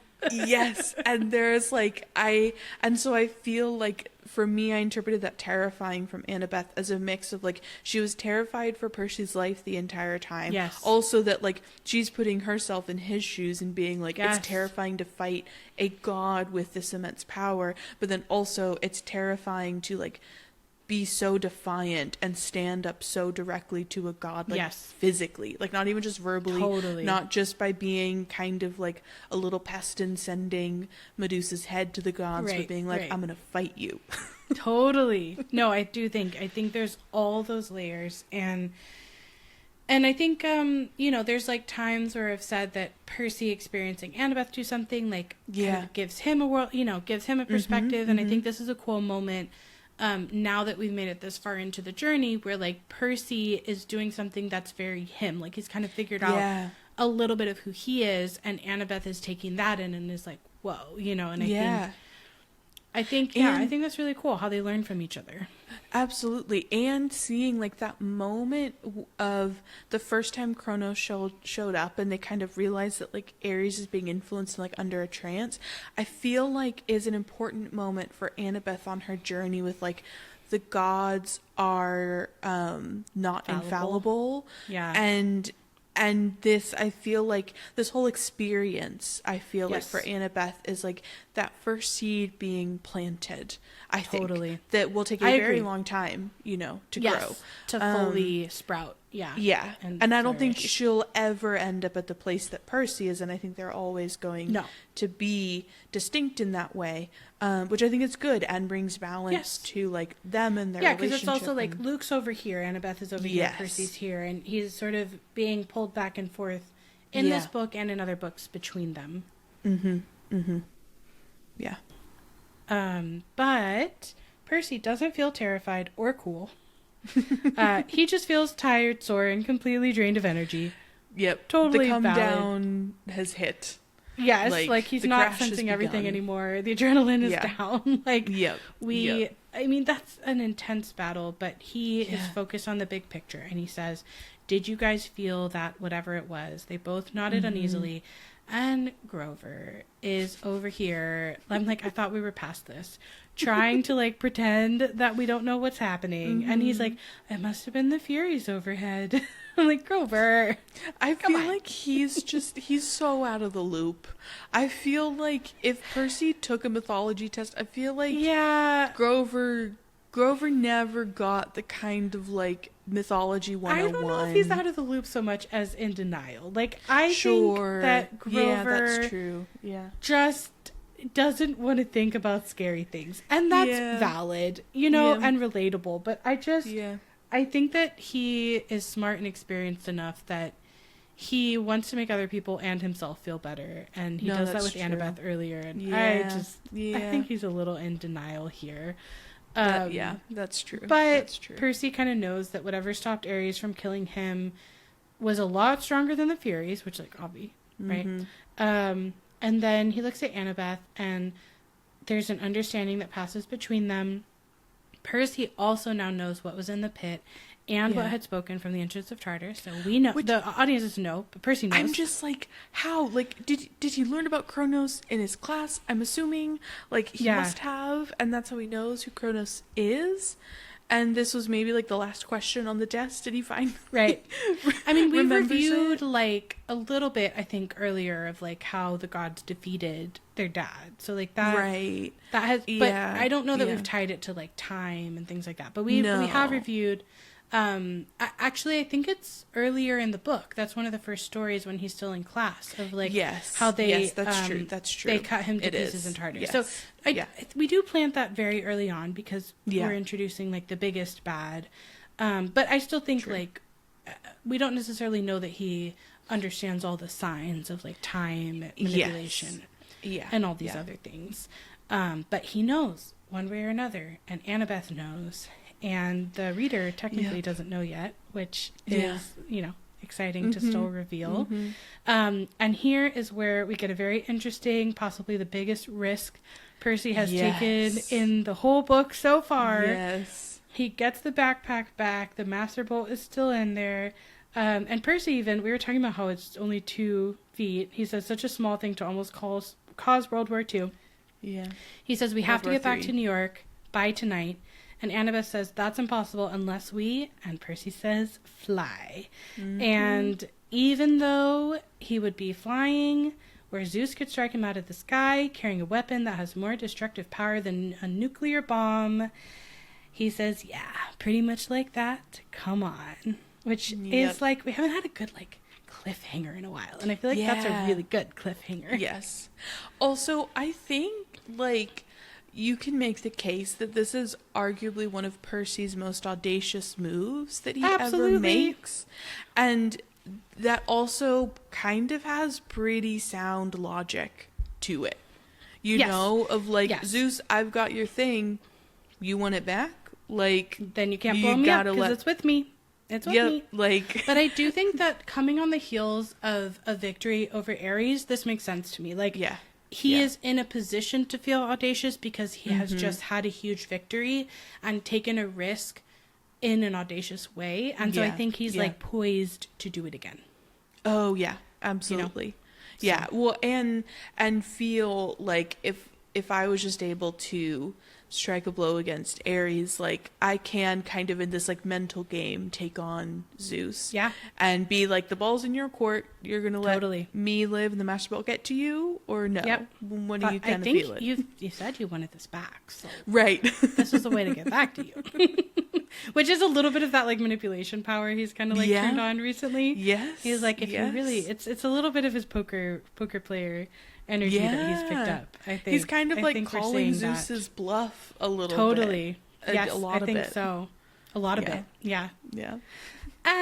So this chapter is so fun. We get a big epic battle, which you just need a big epic battle in a Greek mythological story. We fought a god. That's a big deal. But it's also like the first chapter in a while, like we said, that like mostly it's this one big thing that happens, which is fun. Yeah. And it's our longest fight in a while. Like a lot of the fights that we had leading up to this were shorter portions of a chapter where multiple things happened. But this one, we really got to like sit in the fight and take time with it. Be in the lead up, be in the actual fight, be in the come down from it. And I love that for this really epic fight, the whole chapter was just like dedicated to it. Yeah, me too. I think it like is worthy of its own chapter. Yes, for sure. So final thoughts. We only have 2 left, which is wild. I know this was mostly like fight Aries. There's so much fun stuff that came out of it that we will follow up on. But any final thoughts to wrap up our episode today? I think I'm just like really reflecting on like how cool it is to kind of follow like all of the characters on their like emotional like inner like journeys, you know, and like Percy now being on like the up from when like his confidence was really like had taken a hit, you know, and a blow from those battles. And also like one of the things that I hadn't ever really thought about was like in this fight, it's Percy standing on his own. And I think to a certain extent, like, it speaks to how much I think the 3 of them trust each other, that Annabeth and Grover stay back and know that, like, they need to trust in Percy and let him do it. And the only thing that happens in the fight at all is Annabeth making sure that Percy's aware that, like, police cars have pulled up. Right. But otherwise, like, they've given him tokens, but they're not actively involved in the fighting. Yeah, and not like, you know, Annabeth isn't shouting out too many things of like, try this, do that, remember this, you know, like there's no side coaching. Like it really does feel like it is another symbol of like how all of their relationships have developed, that it feels like all of them trust each other in that moment to be like, Percy, like, this is Percy, he has to do this, we have to trust in him. You know, and kind of like let whatever be. Yeah, because she's like, this is a god. And he's like, yeah, I know, I'm doing it. And she's like, all right, here's my necklace. Yes. You know? Yes. like, yeah. Yeah, I think it is. I agree. I think that it's such a, especially when they give him the gifts, like, it's such a beautiful, just like representation of their friendship. And it has developed like so well and organically over the course of the book, and I think it's really believable. Like we have really been through the whole journey with them of going from being more in a conflict space to becoming friends, to becoming really loyal friends. Like, like really, I would die for you and stay in the underworld for you, friends. Like, get yourself and I would stay in the underworld for you, friends. That is like, a literal ride or die. Friend. Yeah.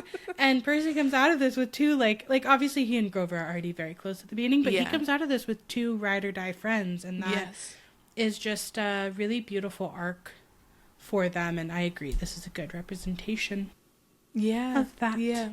So, and they just really like, they stand by each other. Like once those bonds have been formed, I feel like they stand by each other. Like there's this loyalty, but I think loyalty that's formed out of like a real genuine place. And so like when Annabeth does that, like, this is a symbol of like Athena and Poseidon's reconciliation, like I stand by you in this moment, she's not doing it like just for loyalty's sake. It's really, I think, demonstrating like, the weight of the relationship that has been formed. And I feel like through future books we really see that like they're not loyal for loyalty's sake or because like they feel that they must, but because it's like the bond has been formed, that like and that's why friendship. They like stand by each other and have each other's backs and like are willing to like make those really big sacrifices if needed for one another. Absolutely.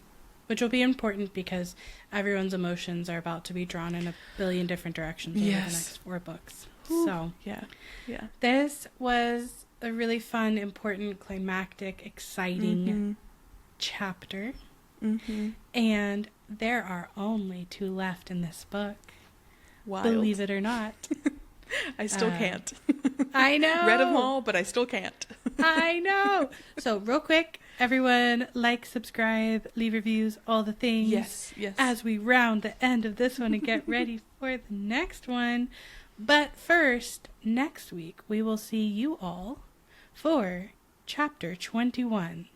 I settle my tab. Bye. Bye.